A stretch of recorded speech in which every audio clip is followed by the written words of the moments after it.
Hello, હું યોગીજી મહારાજ મહાવિદ્યાલયમાંથી આવું છું. મારું નામ દાખલા ગોપી છે. હું હાલમાં નવી વસાહત પ્રાથમિક શાળા સ્કૂલમાં છું. ત્યાંના આચાર્ય શ્રી પ્રિન્સિપલ નીતિનભાઈ પરમાર. હું અહીંયા છોકરીઓને રાણી લક્ષ્મીબાઈ આત્મ પ્રશિક્ષણ તાલીમ અંતર્ગત સરકારશ્રીની યોજના હેઠળ છોકરીઓને અહીંયા 36 દિવસની કરાટેની તાલીમ દેવા માટે આવેલી છું. જેમાં મારો આજે 17મો દિવસ છે. હું 16 દિવસથી છોકરીઓને અહીંયા કરાટેની ટ્રેનિંગ આપું છું. જેમાં છોકરીઓ ઉપર કોઈ એવા બનાવ બને ત્યારે છોકરીઓ પોતાની જાતને કેવી રીતે પ્રશિક્ષણ કરી શકે, અમુક તેવા દાવ, અમુક તેવા અટેક કે કેવી રીતે આપણે સામેવાળા વ્યક્તિને મારી શકીએ. જ્યારે સામેવાળું વ્યક્તિ આપણી ઉપર અટેક કરે, આપણી ઉપર ઘા કરે, ત્યારે આપણે એનાથી કેવી રીતે બચી શકીએ. જ્યારે કોઈ વ્યક્તિ અચાનક આપણો હાથ પકડી લે, અચાનક આપણો ગળો પકડી લે, તો એવી પરિસ્થિતિમાં આપણે તેનાથી કેવી રીતે છોડાવી શકીએ, કેવી રીતે બચી શકીએ, તેની નાની નાની ટ્રિક્સ, થોડાક દાવ અને કેવી રીતના મારવું, કેવી રીતના બચવું, અટેક, ડિફેન્સ વગેરે છોકરીઓને અહીં તાલીમ આપવા માટે આવેલી છું. જેમાં મને શાળા તરફથી અને શાળાના પ્રિન્સિપલ તરફથી ઘણો સહયોગ છે. જેમાં મેં છોકરીઓને 17 દિવસ સુધી જે ટ્રેન આપ્યું તેનું અહીં છોકરીઓ થોડું ઘણું પ્રદર્શન કરશે. પ્લીઝ ગર્લ્સ, કોઈ ભૂલ ના કરતા, બરોબર? સંસેરે પહેલા આપણે જ્યારે કોઈ વ્યક્તિને અટેક કરવો ત્યારે આપણે અટેક કરવા માટે 3 પ્રકારના પંચ હોય છે, જે 3 જગ્યા ઉપર મારવામાં આવે છે: ફેસ, સ્ટમક અને લેગ. તો આપણે તે ત્રણેય પંચને 3 કાઉન્ટમાં શીખીશું. જેમાં ફર્સ્ટ પંચ પોઝિશન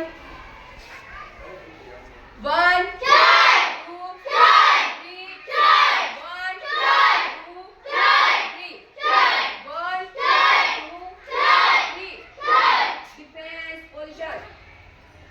જ્યારે કોઈ વ્યક્તિ મારતું હોય ત્યારે તેનાથી બચવું હોય ત્યારે ડિફેન્સનો ઉપયોગ થાય છે.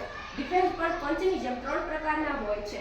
ચલો 1 2 3 1 2 3 1 2 3 બ્લોક પોઝિશન.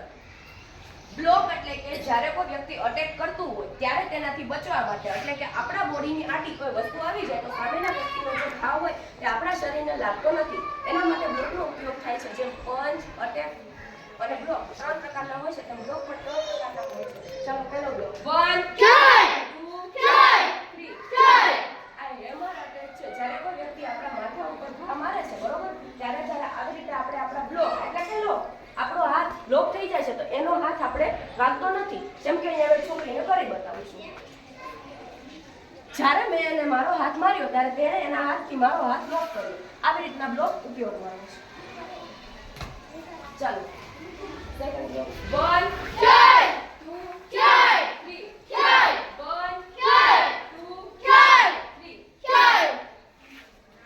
હવે અટેક.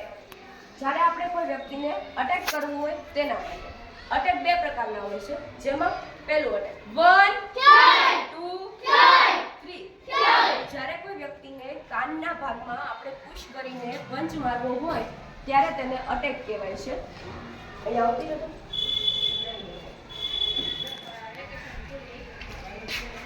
એક્ઝામ્પલ તરીકે જ્યારે આ છોકરી અહીંયા ઉભેલી છે,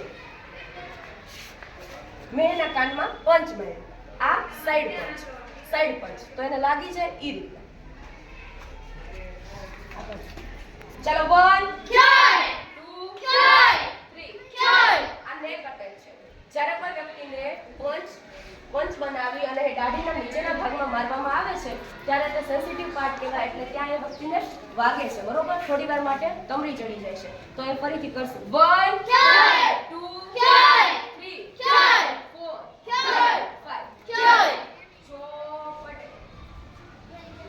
આ ચોપ અટેક છે. ચોપ અટેકમાં ચારે આંગળીઓને ભેગી કરી અંગૂઠાને આ રીતે રાખવાનું, બરોબર. ચોપ અટેક એટલે કે જ્યારે કોઈ વ્યક્તિને ગરદનમાં આપણે મારીએ છીએ, બરોબર, ત્યારે ચોપ અટેક ઉપયોગમાં આવે છે.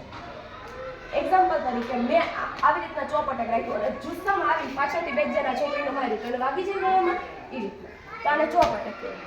ચાલો 1